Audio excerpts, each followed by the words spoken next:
Hi, Christina here at Kaizink. Just showing you how to adjust our hat hoops.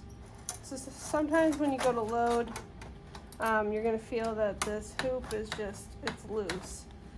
So we don't want that. It's going to cause a lot of issues on the machine with alignment.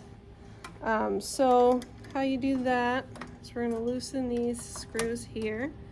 And if you want to tighten it, this is going to go down more, so that's going to give you a little bit more leverage.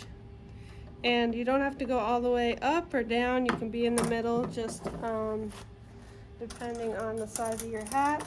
So now when we go to hoop that, see, it's a little tight, so we got to go and find our sweet spot.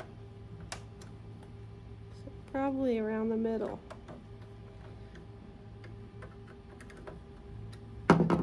For these specific hats, and there we go, and that's not going anywhere, so you're good to load.